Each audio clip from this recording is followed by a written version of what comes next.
My gentle child, what if the thing you have been most afraid to feel is the very thing holding the key to everything you have been asking me to unlock? Not the circumstances outside you, not the door you have been watching, waiting for it to swing open, not the relationship you have been hoping will repair itself, or the provision you have been praying to see arrive.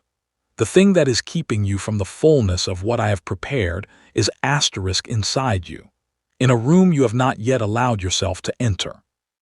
And I am standing at the threshold of that room right now, not to drag you inside before you are ready, but to tell you something about what is in there.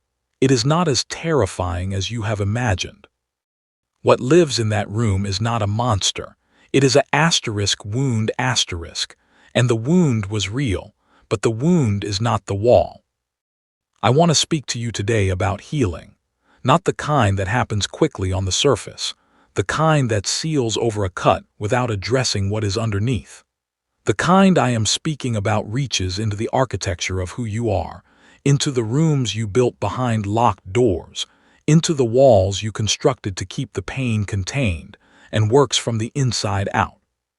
The way a good builder does not just patch what is cracked, but understands the foundation itself and knows where each structural problem actually begins. You know what it is to build walls. You built them carefully, deliberately, one brick at a time, and each brick had a name. There was the brick of the thing someone said to you that lodged itself in your memory like a splinter you could never quite reach. No matter how often you returned to it, hopping this time the probe would find it and pull it free. There was the brick of the moment you realized that the person who was supposed to protect you would not, or could not, or simply did not choose to. There was the brick of the time you tried to be vulnerable and were met not with warmth but with judgment, and you decided quietly without announcing it to anyone that you would not make that same mistake again. There was the brick of the grief you swallowed because there was no space to let it out, because the moment was wrong, or the people were not safe, or the grief itself seemed too large for what the situation should have warranted. There was the brick of the expectation that shattered when what you believed was coming did not come, and the brick of the dream that quietly died in a season when you were too exhausted to defend it, and the brick of the version of yourself that you stopped believing in somewhere along the way, because too many voices that carried authority seemed to confirm that this version was not worth the investment of continued faith. You built those walls because you were trying to survive asterisk, and I want you to hear me say this clearly. I understand the building. I do not condemn you for it. I know what it is to watch one of my children learn through repeated painful instruction that the world is not always safe, that love does not always hold, that promises sometimes break, and that the most sensible response to ongoing hurt is to reduce the surface area of exposure. That protective instinct was not a failure of faith. It was the response of a person doing the best they could with what they had, in a season when the available resources for healing were insufficient. When all you have access to is bricks, you build with bricks. That is wisdom of a kind, not the fullness of the life I designed for you, but a reasonable response to unreasonable conditions. But the walls that protected you in that season are now doing something else. They are not just keeping harm out. They are keeping something asterisk in asterisk. And what they are keeping in is not only the pain, which has been waiting in that room behind the locked door for someone trustworthy enough to sit with it and help it move through. They are also keeping in your capacity for asterisk full joy asterisk, your ability to receive love without bracing for the moment it withdraws, your freedom to dream without the protective ceiling of lowered expectation that you installed to spare yourself the grief of hopping for too much and receiving too little. Your access to the version of yourself that was designed before the accumulation of wounds altered the original blueprint. The wound was real, but the wound is not the wall. I want to become your builder, not the kind who comes in with demolition equipment and forces everything down at once, which is not healing but re-injury, given a different name and different tools. The kind who walks the structure with you slowly, who puts a hand against each wall and listens, who understands what each room was built to hold and what it is holding now, and who knows exactly where to begin the renovation that honors what you survived while creating space for what you have not yet been able to inhabit. The kind who is not repulsed by what the inspection reveals, not alarmed by the damage or by the layers of accumulated history, but who looks at the full picture of what is there and says, "This is workable. This is exactly what I came for. This is where we begin." Every healing I do begins with an honest look at what is actually there, not a sanitized version, not the version you present when you are managing how much of your interior other people are allowed to see. The actual structure, with all of its history visible in the material, the places that still ache when something brushes against them unexpectedly. The memories that surface without invitation and bring with them a quality of emotion that seems disproportionate to the current moment, but is not disproportionate at all when understood as the response of a wound that was never fully processed, reaching out from its contained room. Every time a current experience resonates with the original pain, the patterns that formed around the wound over years, ways of relating to people that have their origin in what the wound taught you to expect, ways of relating to yourself that were shaped by the way the wound was treated rather than the way you deserved to be treated, ways of relating to me that were colored by what the wound taught you about whether love was safe and whether promises could be trusted. I want to walk into all asterisk of that with you. Not to expose you or embarrass you or hold up what we find there as evidence of spiritual failure or inadequate faith, to restore what was damaged, to asterisk liberate what was trapped, to show you that the room behind the locked door, the one you have been circling for years without quite permitting yourself to enter, contains not just the pain, but also, waiting patiently beneath the pain like something that has learned to exist in low light, something that has survived every single thing that was thrown at it. Your capacity to love, your longing for beauty, your ability to hope dormant now but absolutely not extinguished. Your true self, the one that exists underneath all of the modification, which is far more resilient and far more whole than the voices that diminished it ever took the time to understand. Let me take you deeper into what healing actually requires, because I want to be honest with you about this process, rather than offer a version that sounds immediately reassuring, but does not prepare you for the real work ahead. Healing requires that you stop running from what you feel. This is not an instruction to indulge in every emotion without wisdom or without the guidance of truth. It is an invitation to stop treating your own feelings as threats that need to be controlled before they cause damage. You have been managing your emotional life the way someone manages a fire that has grown too large to ignore, working constantly to contain it, reduce it, keep it from spreading to the parts of your functioning that need to remain operational, keep it hidden from the people who would be alarmed to know it was burning. But feelings were not designed to be contained indefinitely. They were designed to move through you, to carry their information to the surface where it can be acknowledged and understood, and then to be released, transformed by the act of being genuinely received and honestly processed. When feelings are consistently prevented from doing that natural work, they do not simply disappear. They do not expire with time or reduce through patient waiting. They build pressure. They find alternative routes. They leak out as irritability, the sharp edge in your voice when someone asks a perfectly reasonable question at the wrong moment.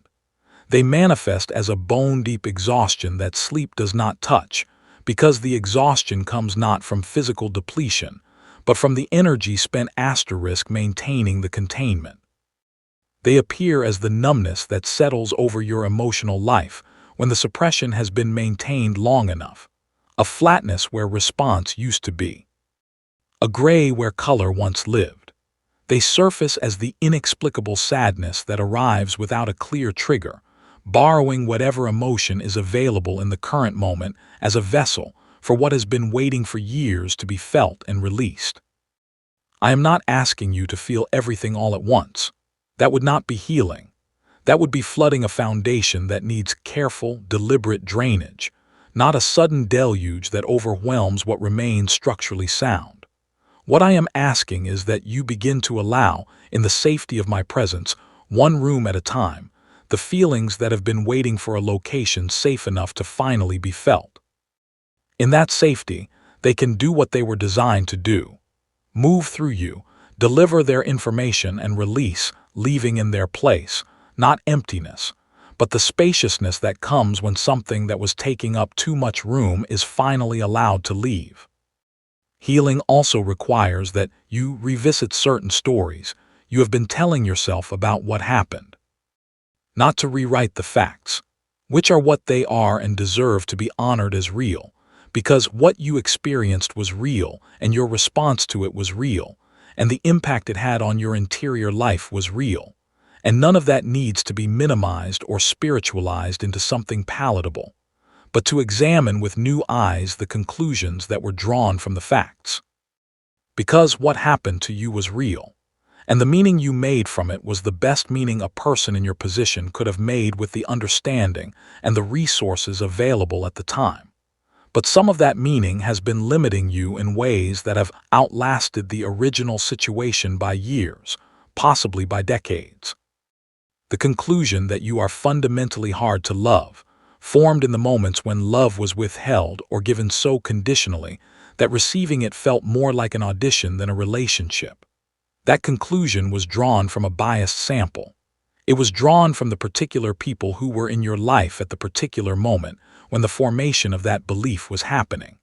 And those people, however significant they were, do not constitute an exhaustive data set. The conclusion that vulnerability always leads to harm, formed from moments that were genuinely painful and that you would have been right to wish had not happened to you. That conclusion does not account for the full range of what intimacy can be when the person on the other side of it is safe. When the tenderness you extend is met with equal tenderness rather than with judgment or abandonment.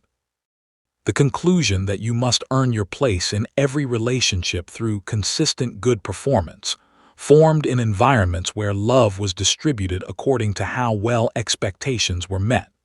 That conclusion was built from a framework of conditional love that was never the architecture I designed for your heart. These stories are understandable. They are logical within the limited data set from which they were formed. They are not true. And the work of healing involves, in part, allowing the stories to be revisited in the light of a wider truth.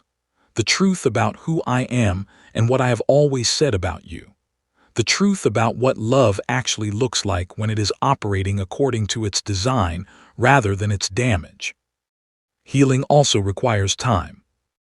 This is perhaps the part that demands the most patience, the part that generates the most frustration, because there is genuine suffering involved in inhabiting the unfinished space between wounding and restoration.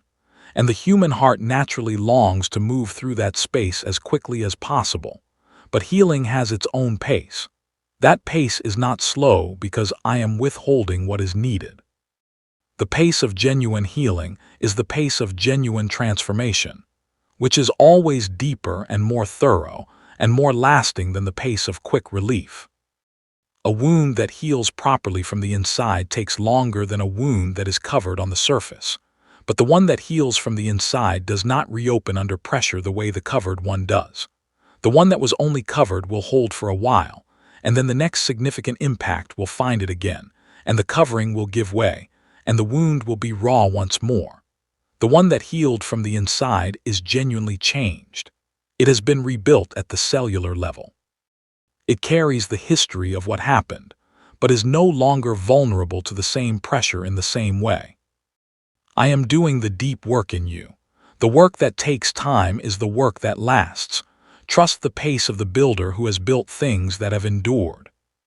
Now let me take you room by room through the interior of your life, because I want you to understand that I am not speaking to you in the language of generalities. I know the specific layout of who you are.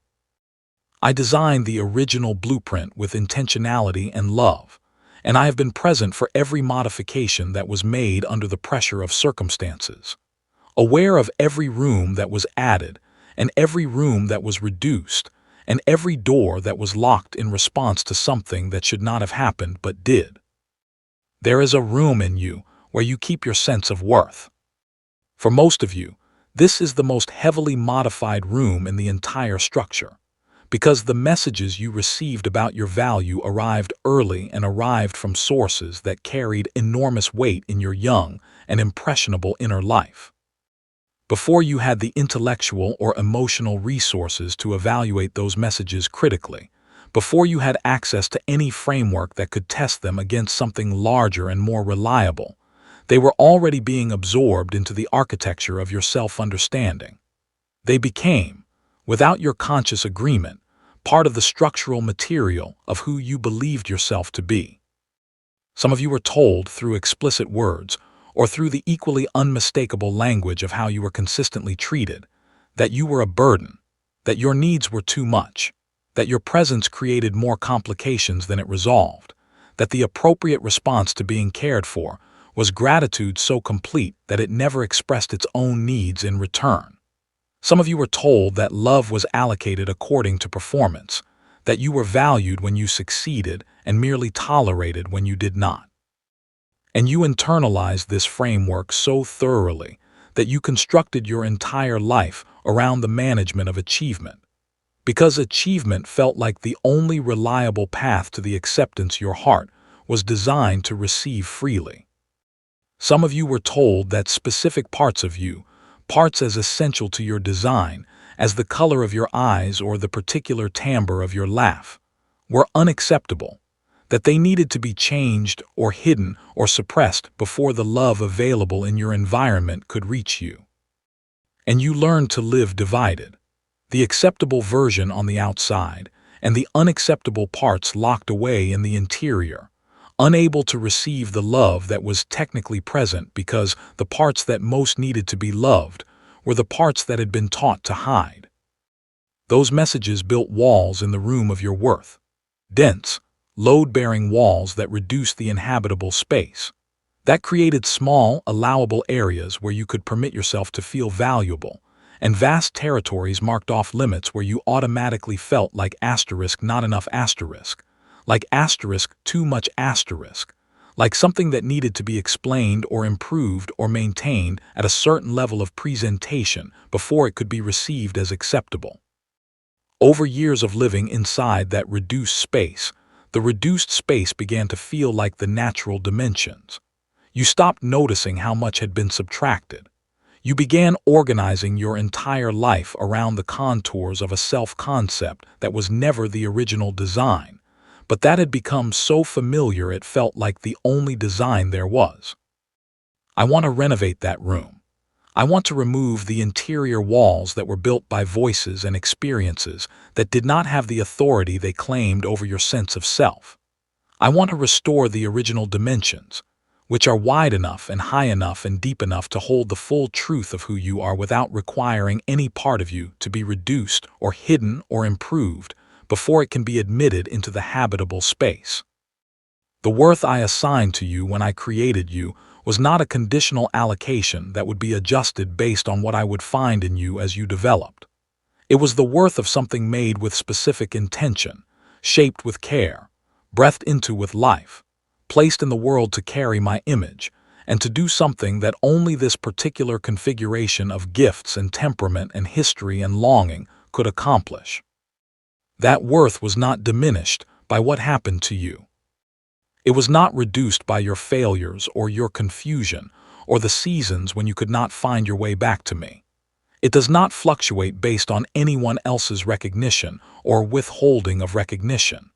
It simply is, the way a diamond does not become a lesser diamond, because it spent years buried in dark ground where no light could reach it. The wound was real, but the wound is not the wall, and the wall is not the foundation. There is another room where you keep the weight of self-condemnation. This is consistently one of the most densely furnished rooms in the interior life, because the architecture of guilt and shame is heavy and persistent, and tends to occupy more square footage than almost any other emotional reality. Self-condemnation is the voice that takes a genuine mistake and extracts from it a verdict about fundamental character rather than a description of a specific action. It says not, I did something harmful, asterisk, but I am something harmful.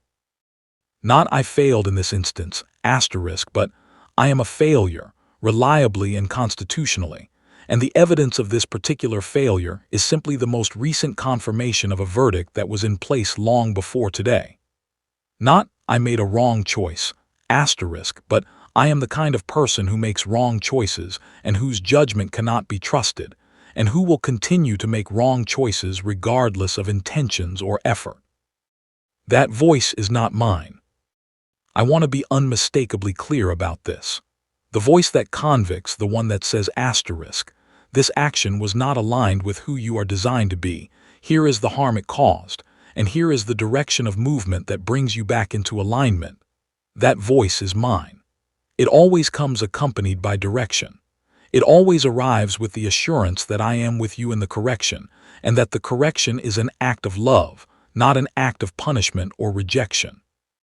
But the voice that condemns, the one that says asterisk, you are irredeemable, the accumulation of failures is too great for grace to reach. You have forfeited the right to restoration through the weight of your specific history. That voice is not from me.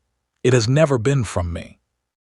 And learning to distinguish between these two voices is one of the most consequential skills your interior life can develop, because one of them leads you back to me, and one of them drives you further from the only source capable of doing what you actually need. The sacrifice that was made for you was not a gesture offered to a cleaner version of you, a theoretical version that had not yet accumulated the specific history you carry. It was offered for you with your particular failures already fully known, with your specific patterns of wandering already visible, with every future moment of choosing something less than my best already held in the awareness of the one who was making the choice to go to the cross anyway. The nails were not a surprise. The specific weight of your specific sin was not a detail that emerged after the commitment was already made and would have changed the decision if it had been known earlier. It was known, and the decision was made with that knowing, which means the sacrifice stands as permanent, irreversible evidence that your worth to me exceeds any calculation that could be performed based on your performance record. Pure gift, pure grace, independent of your achievement. Let the weight of self-condemnation begin to lift, not by pretending the failures did not happen, because they did, and pretending would be dishonest, and healing that is built on dishonesty is not actually healing, but by placing the failures inside the only framework large enough to hold them without being overwhelmed by them. The framework of a love that decided in advance that you were worth whatever the redemption would cost, and then paid the cost in full. There is a room in you that holds the grief you were not permitted to grieve. Grief over losses that the world did not recognize as losses, because from the outside, they did not present as the kind of events that warrant deep mourning.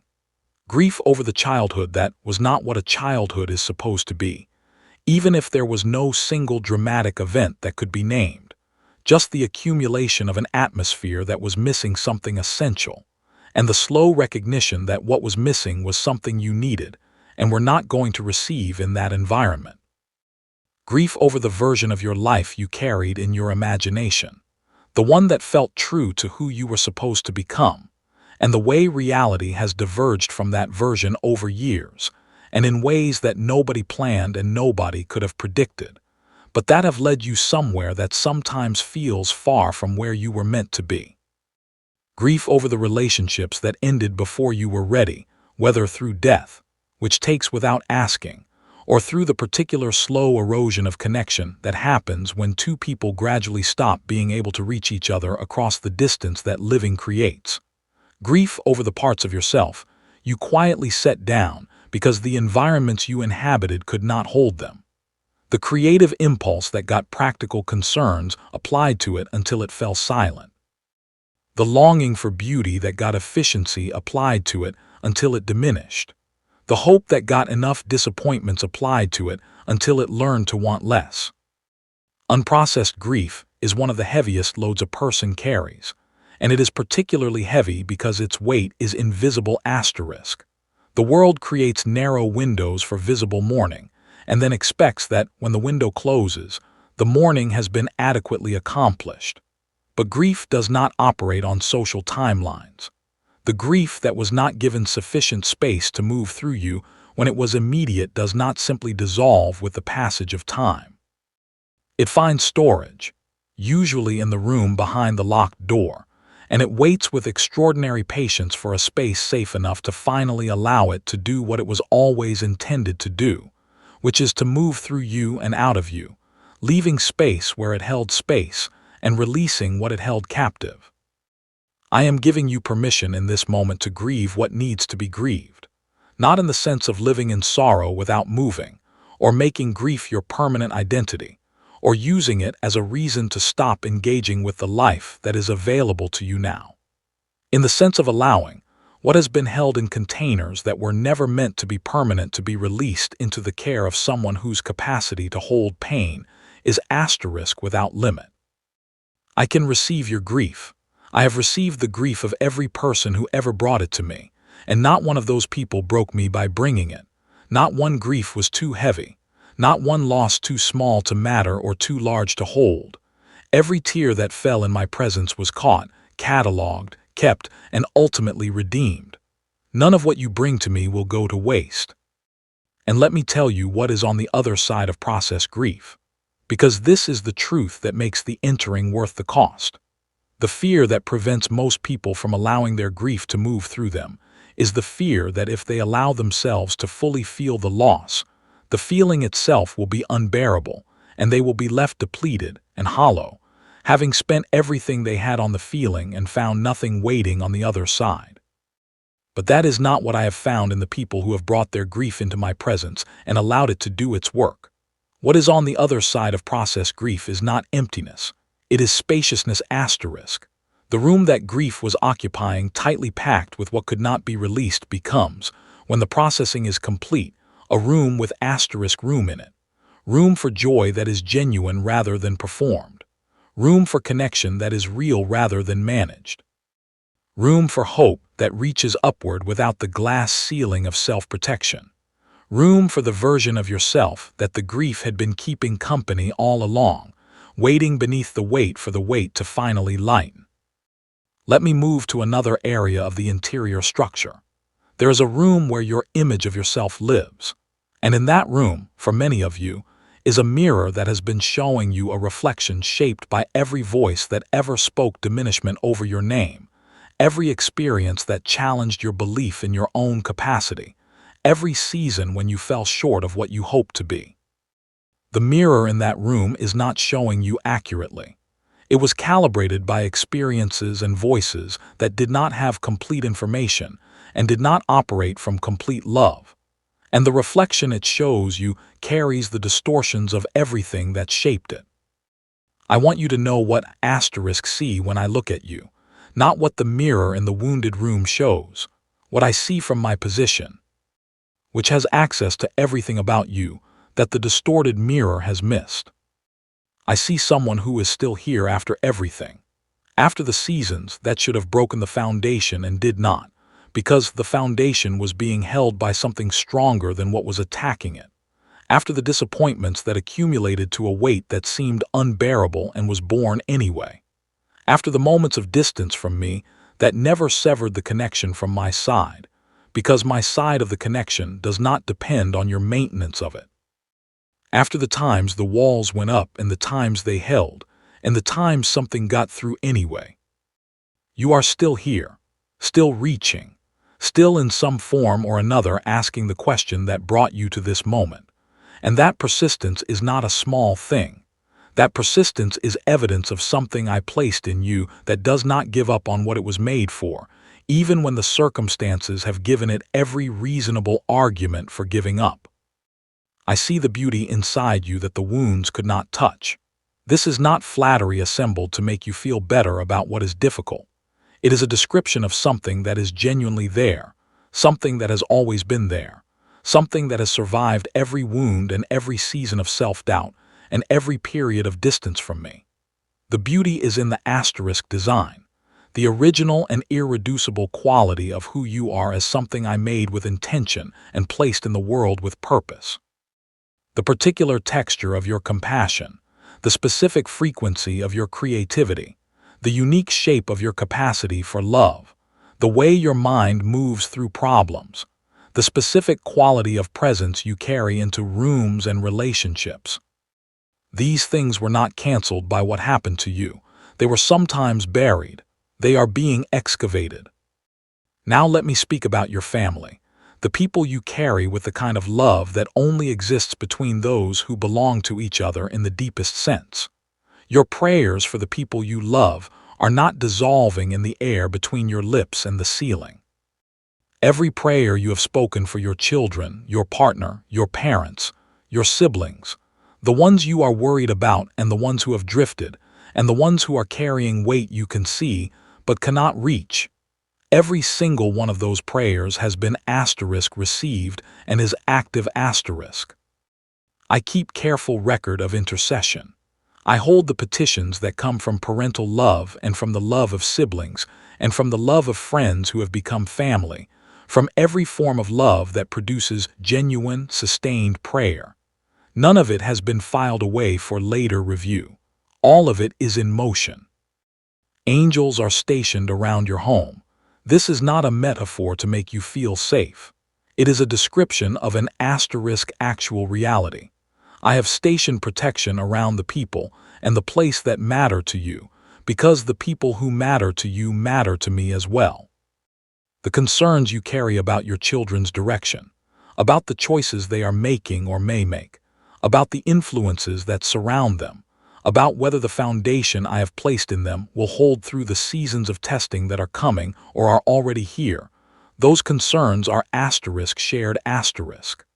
I carry them with the same intensity that you carry them, with the advantage of being able to actually do what is needed in response.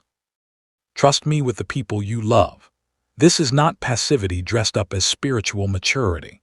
It is the appropriate release of a weight that was never meant to be carried entirely by one human heart. You were designed to love the people in your life with the full force of what I placed in you asterisk for asterisk love. You are not designed to carry the full weight of responsibility for the outcomes of their lives, which is a weight that belongs with me. Your role is presence, prayer, love that does not manipulate, and the willingness to be an instrument of blessing whenever I direct you to be one. The rest belongs with the God who loved them before you knew them and will love them long after the current circumstances have resolved.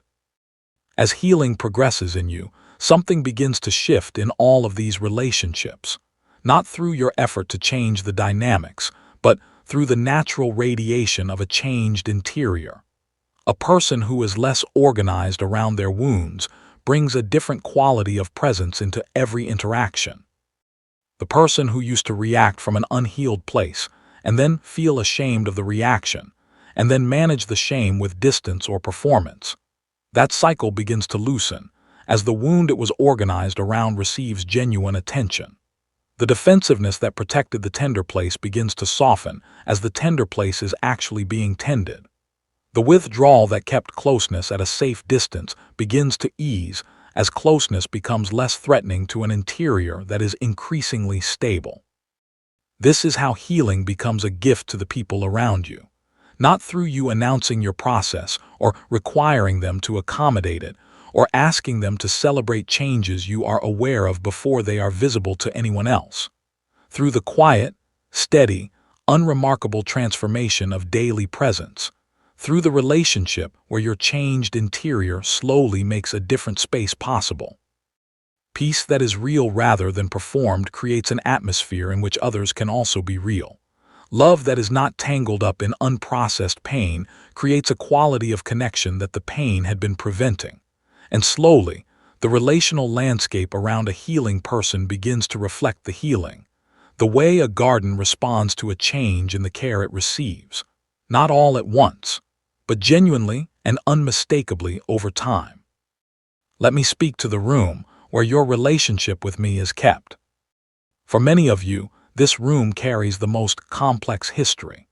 Because the people who first carried the idea of me in your direction were themselves imperfect, and their imperfections shaped your earliest understanding of what it is to be in relationship with someone greater than yourself.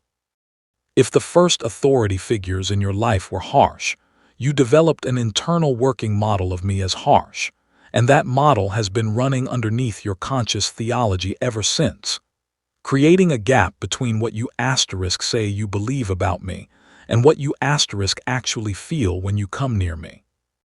If the first significant people in your life were inconsistent, you learned to brace for inconsistency from me as well, and the bracing has been creating distance in a relationship where closeness is what I designed.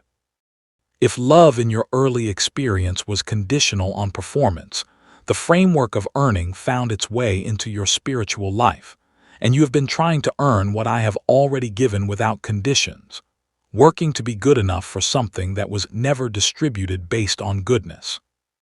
The version of me that those frameworks describe is not me asterisk. It is me as filtered through the limitations and the wounds of the people who first introduced you to my name. And while I hold no condemnation for them either, because they too were working with the materials their own histories provided, I want to offer you a asterisk direct encounter with who I actually am, unfiltered through the damage. I am consistently present, not occasionally available when your spiritual performance reaches a certain threshold, not intermittently attentive depending on how urgently you call, but continuously and without exception present in the full weight of who I am, every moment of every ordinary day in your life, not only in the dramatic moments that feel worthy of divine attention. I am present in the grocery store and in the car, and in the meeting that is running long, and in the conversation you are not sure how to navigate.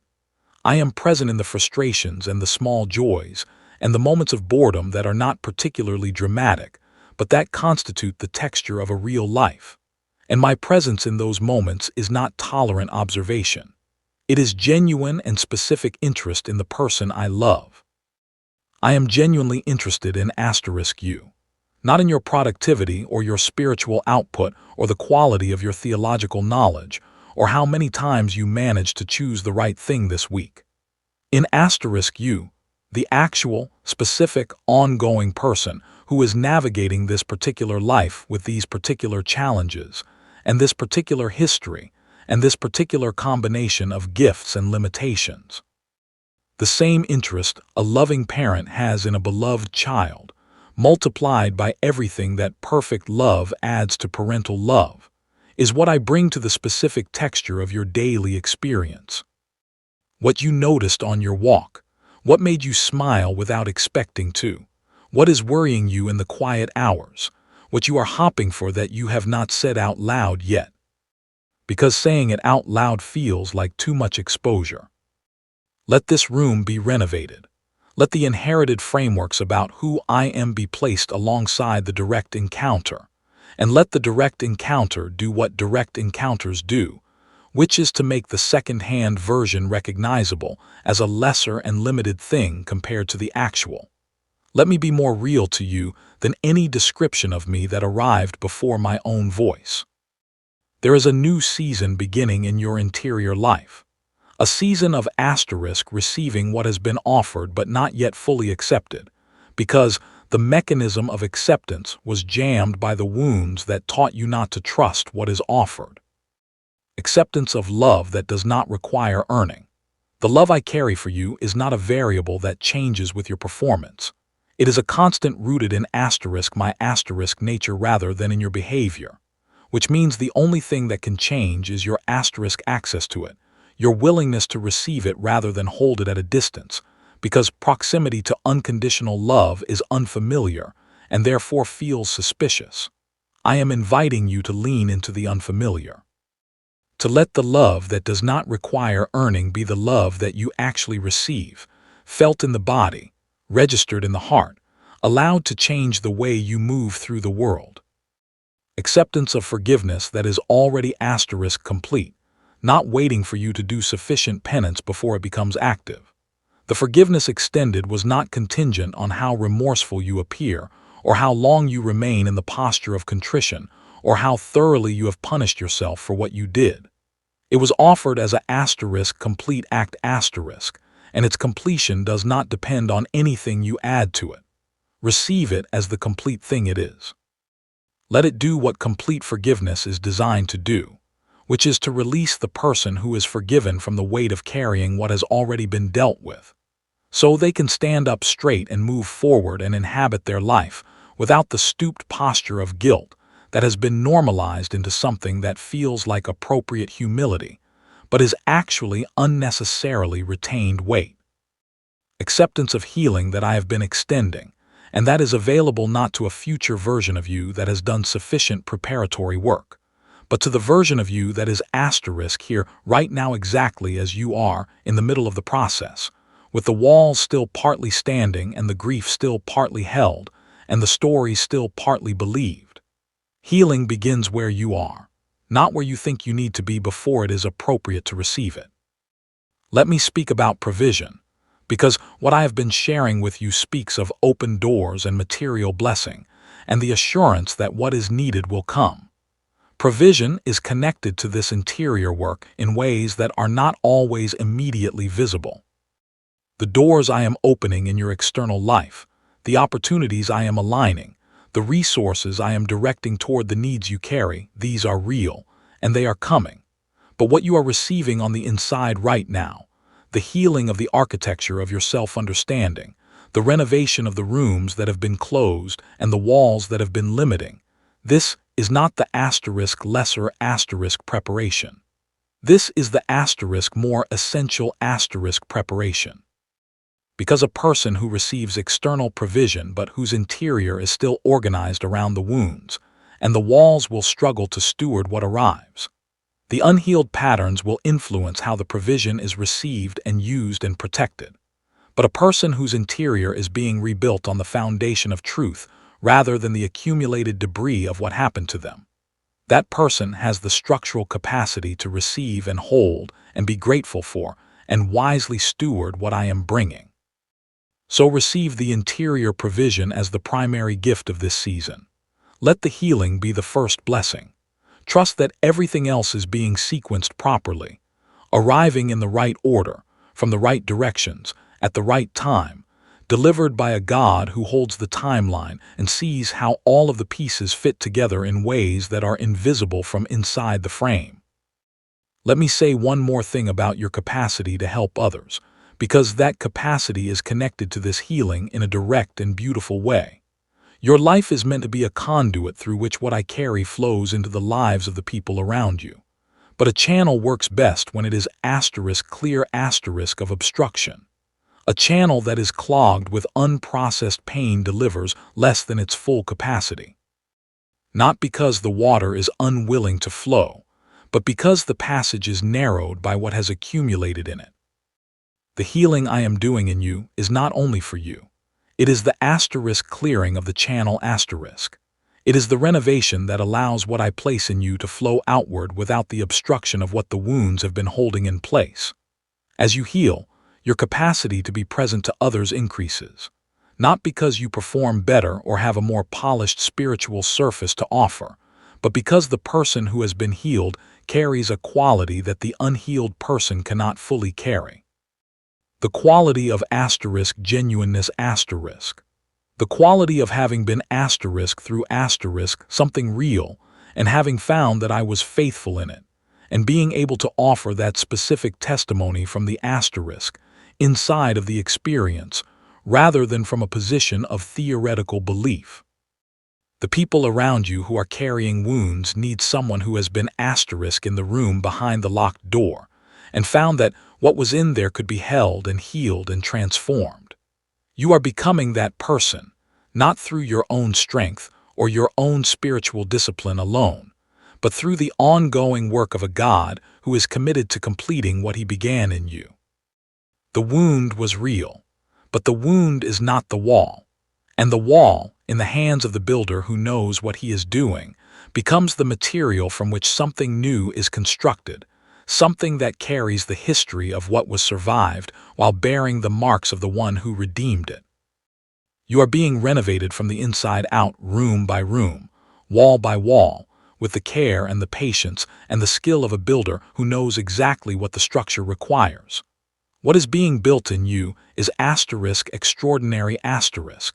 And what is coming to meet the building is equally extraordinary. And the convergence of who you are becoming with what I am bringing will be worth every moment of the difficult work that this season has required. Let me speak to you about how the enemy of your life operates, and how little power that enemy actually has over a person who is connected to me. The enemy of your soul has studied you. He knows exactly where the wounds are located. He knows which rooms are locked and what is stored inside them. And his strategy is not random. It is precise. He comes with his accusations at the moments when you are most tired, because tired people have less access to truth as a counterweight to lies. He comes through the voices of people who are themselves wounded, channeling their unprocessed pain in your direction, using their words and their judgments as the instruments of a diminishment he could not accomplish directly.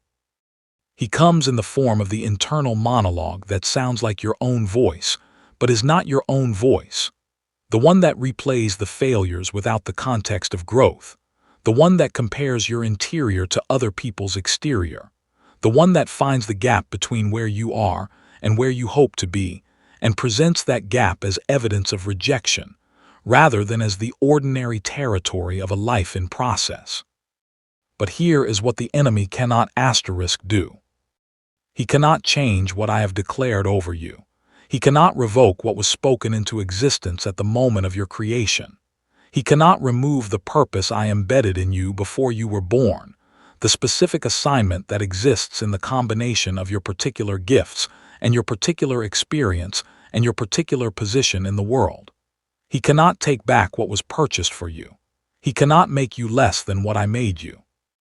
He can confuse you about your identity, and he has been very effective at doing that through the mechanisms of wounding and shame.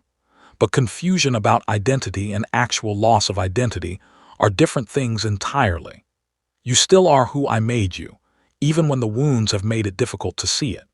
And the healing I am doing in you is, among other things, the clearing of the confusion so that what was always true becomes visible again.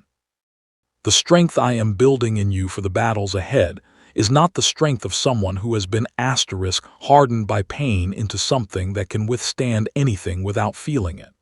That kind of strength is actually a form of damage masquerading as capacity. The strength I am building is the strength of someone whose interior foundation is solid enough that the impact of what comes against them does not reach the foundation. Not someone who does not feel the impact, but someone whose feeling of it does not destabilize what is foundational. Someone who can be moved without being dismantled. Someone who can bend in a strong wind because their roots are deep enough to hold through the bending. Someone who can grieve without despairing, who can be afraid without being paralyzed, who can face uncertainty without being undone by it, because the center of who they are is anchored to something that does not shift. I am building that kind of strength in you, and I am building it through this very process, through the willingness to enter the rooms that have been avoided, to feel what has been held, to release what has been accumulated, to receive what has been kept at arm's length. The strength that comes from healed ground is different in kind from the strength that comes from hardened ground, and it is the kind that serves the life I have designed for you. Now let me speak about joy, because joy is one of the things I most want to restore in you, and it is also one of the things that the long seasons of difficulty most effectively diminish. Joy is not happiness. This distinction matters more than it might appear. Happiness is a response to favorable circumstances, a pleasurable emotional state that arises when things are going well and dissipates when they are not. Joy is something rooted deeper than circumstances, something that can exist within unfavorable conditions because its source is not the conditions. Joy, in the way I designed it to function in a human life, is the overflow of a heart that is connected to what is real and good and permanent. The overflow of knowing that you are held, that your story is in trustworthy hands, that the darkness has not and cannot have the final word. The dimming of joy that has happened in you over the seasons of difficulty is real. I am not denying it or minimizing it or asking you to perform happiness you do not feel. What I am telling you is that the joy is not gone asterisk. It is buried. It is underneath the weight of what has accumulated, under the grief that has been held and the hope that has been deferred and the exhaustion that comes from sustained effort without sufficient replenishment. And as the weight shifts, as the rooms are cleared, as the process of healing creates the spaciousness that joy requires to breathe, you will find it again. Not as something new that was imported from outside you, but as something that was always yours, returning to the surface as the conditions that had buried it are addressed. The capacity for delight in small things is still there.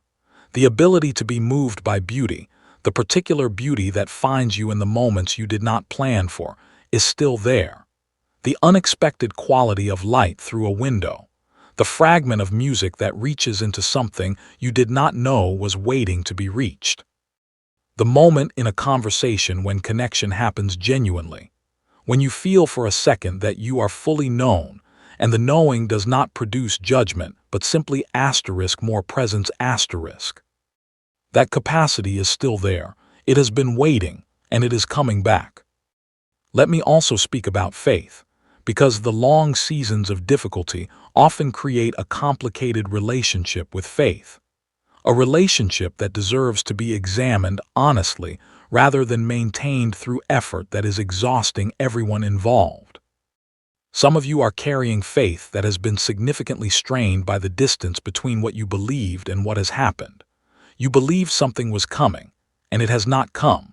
You prayed with genuine expectation, and the answer did not arrive in the form you were waiting for. You trusted a word that was spoken over your life, and the fulfillment has been so delayed that the word has begun to feel more like a memory of hope than like an active promise. And the honest inner response to all of that is not the triumphant testimony you hear others give. The honest inner response is something more fragile and more complicated. A mixture of continued reaching toward me and genuine doubt about whether the reaching is doing anything. A mixture of love that has not found a reason to stop and questions that have not found adequate answers. I want to receive that complicated faith. I want you to know that the mixture you are carrying, the doubt and the love coexisting, the reaching and the questioning happening at the same time, is not a disqualified faith. It is a real faith. It is a faith that has been through something that has not been protected from difficulty, and therefore has not been preserved in the smooth condition of untested belief. But it is still in the room, still present, still not having made the full exit into disbelief, even when disbelief would have been the logical response to the evidence. That kind of faith is not weak. That kind of faith is what faith actually looks like when it has been working in real conditions. I honor the faith that continues to reach toward me from inside confusion. I honor the prayer that still gets spoken even when the speaking feels mechanical, because the feeling that used to accompany it has temporarily gone quiet. I honor the trust that holds on through the long waiting, even when the holding is more like white-knuckled grip than like effortless rest. All of it counts. Every bit of the complicated, strained, continued reaching counts with me. And I am not requiring you to perform certainty that you do not feel before I respond to what you bring. The foundation I am restoring in you includes the foundation of faith, which has taken damage from the same sources that have damaged the other rooms. But the foundation of faith is not gone . It is impacted. And what is impacted can be rebuilt from the same materials, with the addition of the lived experience of having found me faithful in the very seasons that tested faithfulness most severely. The faith that comes out the other side of what you have been through is not the same as the faith that went in. It is heavier in the right ways and lighter in the wrong ways, heavy with actual evidence of what I do with the worst material, Light because it no longer needs to carry the pretense of a certainty that has not been truly tested. You are coming into a season of restored confidence, not the confidence that has never been challenged, but the confidence that has been through the challenge and found what was on the other side. The kind that says, I know because I have been through something that tested whether the knowing was real and found that it was. That kind of confidence is quiet. It does not need to announce itself loudly. It does not need external validation to remain stable. It sits in the center of the person who carries it and does its work without requiring constant management, because it is grounded in something that has proven itself through conditions specifically designed to reveal whether it was real. That confidence is being built in you, right now. In this season, that does not feel like building, but is asterisk. In this season, that feels more like dismantling than construction, but where the dismantling is the necessary precondition for the foundation that will hold what I am about to place on it.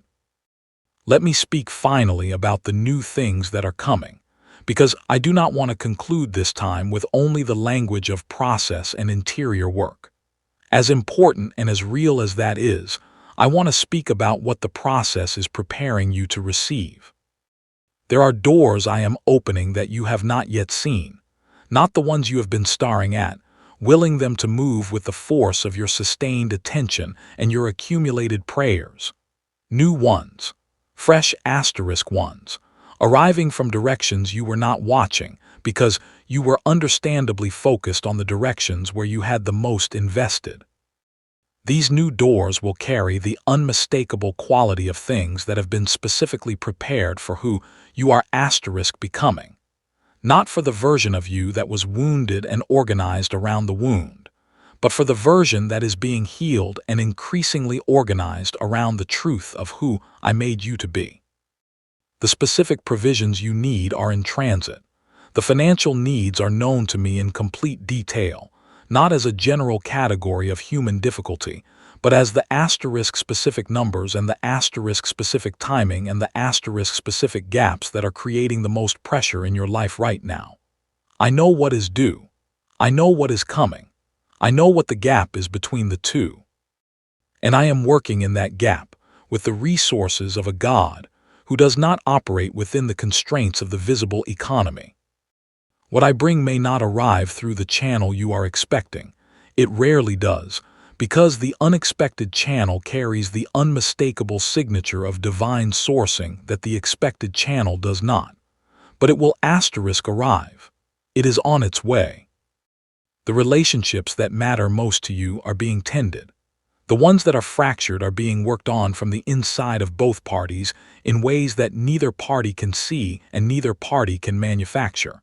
But that will become visible in the gradual thaw of what was frozen, the softening of what was hard, the return of willingness where there was only resistance. I am not forcing the outcomes of relationships, because love that operates through force is not love. But I am creating conditions, and I am working in interiors, and I am arranging circumstances in ways that make the better outcome possible for everyone involved who is willing to receive it. The health of your body and the health of your mind and the health of your emotions are all under my active attention. Every system of your body was designed by me and is known to me in its current state, including the places where there is pain or dysfunction, or the accumulated physical impact of years of sustained stress.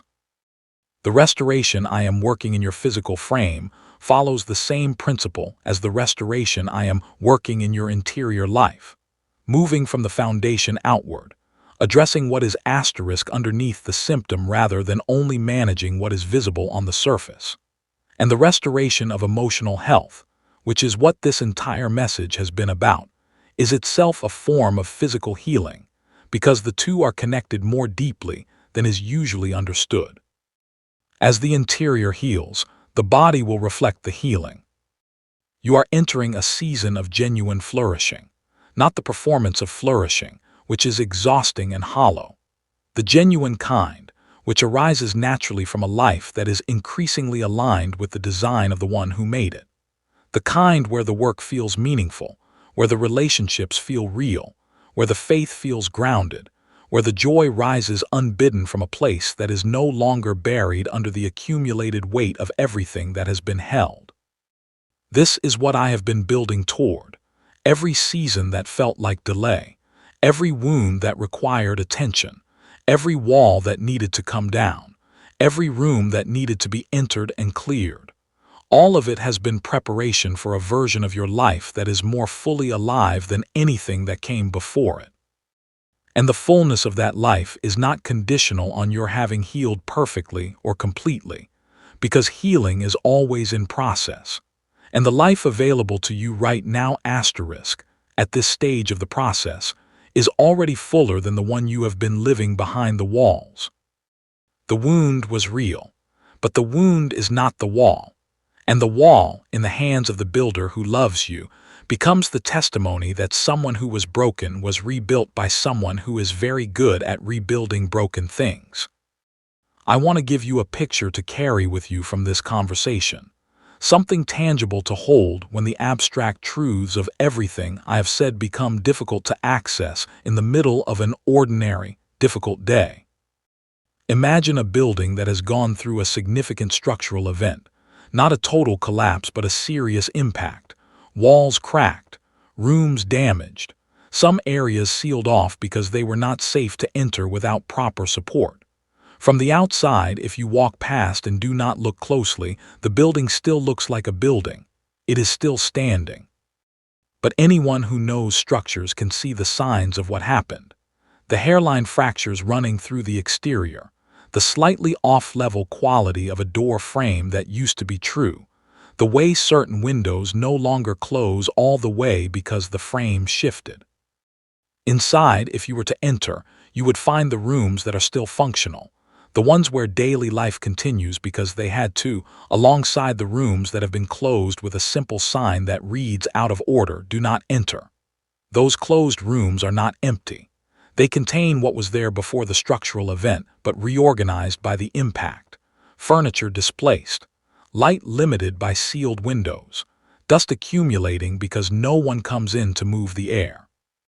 And somewhere in the accumulation, underneath what the impact deposited, the original quality of the room still exists. The floors are still real floors. The walls are still real walls. The ceiling is still a ceiling. What the room was designed to be has not been canceled. It has been covered. You are that building.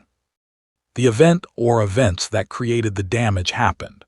The rooms were closed. Daily life continued in the sections that remained accessible, and every day since the closing, the sealed rooms have been waiting. The builder I am does not walk past the building and shake his head at the damage. I walk up to the door. I take out the right tools, not a sledgehammer, but the precise instruments of someone who understands the specific nature of this specific structure. I enter.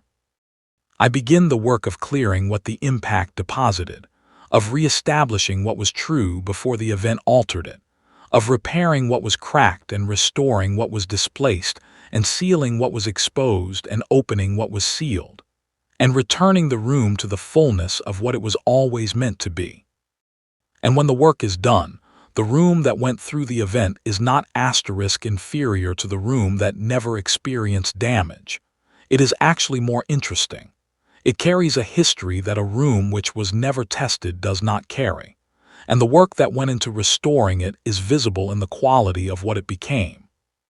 This is what I am doing in you, room by room, with the precision and the care and the patience that the work requires, and with the love of a builder who chose this specific structure, not because it had no damage, but because it had the kind of foundational quality that makes restoration possible, and the kind of design that makes restoration worth everything it costs. Let me tell you one more thing about the people you will become a source of comfort and strength for as your healing progresses. There are people in your future, some of them already in your life, and some of them not yet, who will encounter you at the specific moment when they need someone who has been asterisk inside the room you have been inside. Not someone who has read about it, or counseled others who have been there, or has a theoretical understanding of what damage of this particular kind does to the interior of a person. Someone who has been asterisk inside and found that the builder was there, and found that the work was asterisk possible, and came out the other side carrying something that was not available before the entering. Your story is not a liability. The specific history of the rooms that were closed and the walls that were built and the wounds that needed attention is not a weakness in your credential as someone I can use for good. It is the asterisk credential asterisk. It is the thing that makes your presence in a conversation about pain genuinely valuable rather than performatively sympathetic. The testimony of someone who has been asterisk through what the other person is going through carries a weight that no other kind of testimony carries. And the testimony you are building through this process, the one that says asterisk, the builder came and the work was done and the rooms are becoming habitable, and the wound was real but the wound was not the wall, and the wall is coming down, and what is underneath is whole. That testimony will reach people that no other testimony can reach. Trust the process. Trust the builder. Trust that the season of renovation, however uncomfortable it is to inhabit an interior that is mid-construction, is building towards something that your healed self will be able to see clearly, and that your still healing self will have to hold by faith. But the faith is well placed. Everything I build is good, and everything I build lasts. Before we close, let me speak one word over the specific fears that have been circling this conversation, without being named directly. The fear that you have waited too long to allow healing to begin, that some window has closed and the optimal moment has passed, and what might have been possible earlier is no longer available to you because of the years that went by before you were ready. That fear is asterisk, not true asterisk. There is no expiration on the healing I offer. The wound that has been held for 20 years is not more resistant to my work than the wound that was fresh. In fact, the one who has carried the wound for 20 years and is finally bringing it to me is bringing it with a kind of honest weariness that often makes for the most genuine receiving. They have nothing left to invest in maintaining the containment. They are ready to lay it down in a way that someone who still has the energy to manage it may not yet be. The length of the carrying does not determine the availability of the healing. My capacity to restore is not diminished by the age of the wound. The fear that your particular wounds are too specific, too unusual, too particular in their details for any general healing to reach them. That is not true either. I'm not offering generic healing of a kind that addresses the average human wound without touching yours specifically. I know the asterisk-specific asterisk configuration of what happened to you. I know the exact events and the exact people and the exact words and the exact moments when the damage was done. And the healing I bring is designed with that specificity in mind, not a standard response to a category of pain, but a asterisk particular attention to your particular interior. The builder who worked from a blueprint knows where every pipe runs and where every beam carries weight and where every room's particular character comes from. The renovation is specific because the original design was specific. The fear that you will begin this process and I will not be there when you open the room, that you will take the risk of entering what has been sealed and find yourself inside it alone. That is the fear I most want to address, because that fear has been keeping more rooms sealed than almost any other. The answer is this: I am already in the room. I have been in the room since the moment it was sealed. My presence does not require your opening the door from your side in order to be present on the inside. When you open the door, you are not letting me in. You are discovering that I was already there, waiting in the dark with you, keeping company with what you could not yet face, honoring the wound with my presence even when you could not yet honor it with yours. Open the door and find that you were not alone in there. You have never been alone in there. Rest in me. Let the tension you have been maintaining ease into the security of this presence. Let the grip on what you have been trying to manage loosen just enough for the builder's hands to reach it. Let the room behind the locked door begin to breathe, because I am just outside it, patient as the first light of a long-awaited new season, ready to enter whenever you open the door. And whenever that moment comes, I will be there. I have always been there, and I will always be there. Carry this with you as the day continues and the days after it unfold. The wound was real, but the wound is not the wall. The walls were built for good reasons in hard seasons, but walls are not destiny. They are asterisk construction asterisk, and construction can be renovated by a builder who loves the structure more than he fears the difficulty of the work. The healing is not something you must earn your way into or perform your way toward or sufficiently understand before it is permitted to begin. It is being offered to you right now, in the middle of exactly the life you are living, with exactly the history you carry, in exactly the condition you are in. Receive it. Accept the warmth of this presence.